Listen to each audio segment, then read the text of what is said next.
আমরা আশা করি নির্বাচন কমিশন দ্রুততম সময়ে হাইকোর্টের রায় বাস্তবায়ন করবেন।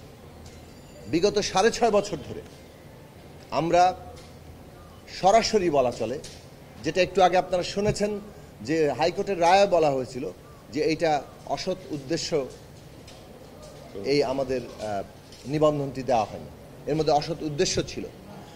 এই যে রাজনৈতিকভাবে আমাদের হয়রানি করে আমাদের উপর একটা নিবর্তনমূলক তৎপরতা চালিয়ে নিবন্ধনের অধিকার থেকে আমাদেরকে বঞ্চিত করা হয়েছে বিগত ফ্যাসিস্ট স্বৈরাচারী কর্তৃত্ববাদী সরকারের। এটাও আরেকটা নমুনা। বাংলাদেশে এই ধরনের আইনগুলো কিভাবে নিবর্তনের এবং অধিকার হরণের হাতিয়ার হয় সেটা তার একটা প্রত্যক্ষ প্রমাণ গণসংহতি আন্দোলন 6.5 বছর ধরে এই নিবন্ধন নিয়ে যে হয়রানির শিকার হয়েছে তার মধ্যে দিয়ে পাওয়া যাবে।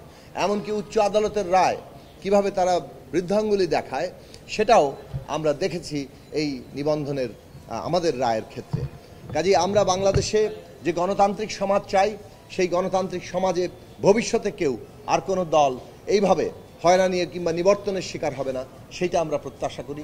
সেই রকম আইন, সেই রকম বিধিবিধান এবং সেই রকম সামগ্রিক ব্যবস্থা উচ্চ আদালত এবং তার নির্দেশনা, তার বাস্তবায়ন সব কিছু সহ আমরা সেই পরিবর্তনগুলো দেখতে চাই।